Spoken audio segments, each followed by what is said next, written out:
Assalamualaikum warahmatullahi wabarakatuh. Perkenalkan, nama saya Siti Nurjana, NIM E2010662. Kali ini saya akan mereview mata kuliah Hukum Administrasi Negara pertemuan ke-7. Telah dijelaskan mengenai penyelenggaraan pemerintahan welfare state. Miriam Budiarjo berpendapat konsep welfare state atau social service states adalah negara yang pemerintahannya bertanggung jawab penuh untuk memenuhi berbagai kebutuhan sosial dan ekonomi dari setiap warga negara agar mencapai suatu standar hidup yang minimal.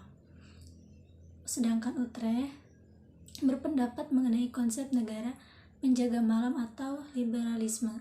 Negara hukum dalam arti sempit yaitu pemerintah hanya mempertahankan dan melindungi ketertiban sosial secara ekonomi berdasarkan asas laissez-faire dan laissez-aller.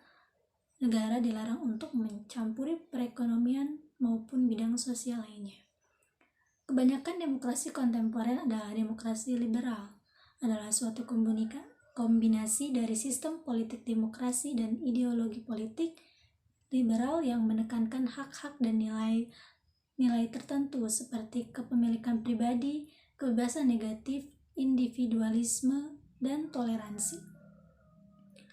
Negara hukum modern adalah terdapatnya pengakuan dan penerimaan terhadap peranan-peranan yang dilakukan, sehingga suatu kekuatan yang aktif dalam rangka membentuk kondisi sosial, ekonomi, dan lingkungan fungsinya.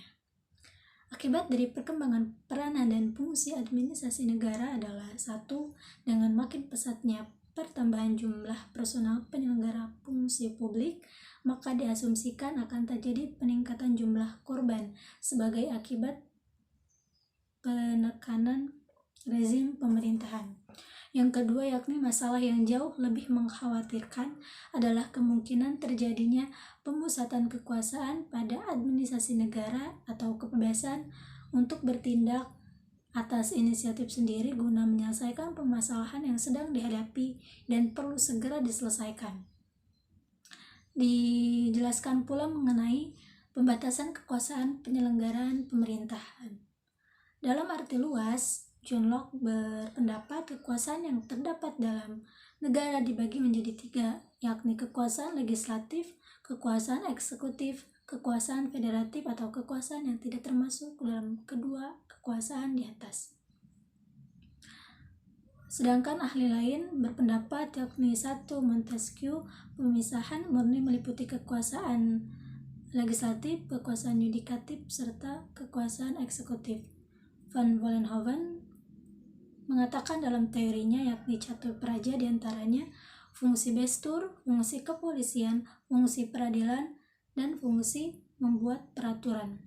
Lemaitre memodifikasi teori catur praja menjadi panca praja, yakni fungsi bestur, fungsi polisi, fungsi peradilan dan mengadili, serta fungsi membuat perundang-undangan. Donner membagi kekuasaan dalam dua praja. Satu, kekuasaan untuk menentukan haluan politik negara.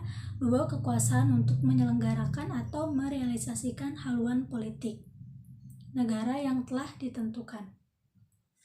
Jean Roy mengatakan bahwa asas pemerintahan yang baik terdiri dari satu, asas kepastian hukum, asas keseimbangan, asas kesamaan dalam mengambil keputusan, asas bertindak cermat, asas motivasi untuk setiap keputusan, asas tidak mencampur adukan kewenangan, asas permainan yang layak, asas keadilan atau kewajaran, asas menanggapi pengharapan yang wajar, asas meniadakan akibat-akibat suatu keputusan yang batal, asas perlindungan atas pandangan hidup pribadi, serta asas kebijaksanaan dan juga asas penyelenggaraan kepentingan umum.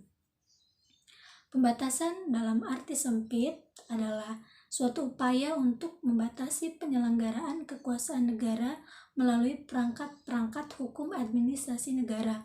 Pelaksanaan pembatasan dalam arti sempit ini pada dasarnya dapat diperinci menjadi dua bagian, yakni satu, tindakan secara intern, dua, tindakan secara ekstern. Tindakan secara intern adalah pembatasan kekuasaan yang dilakukan melalui sistem pengawasan terhadap pelaksanaan tugas dan fungsi administrasi negara. Sedangkan teknik pengawasan internal adalah melalui membandingkan apa yang dijalankan, dilaksanakan atau diselenggarakan itu dengan apa yang dikehendaki atau direncanakan atau diperintah.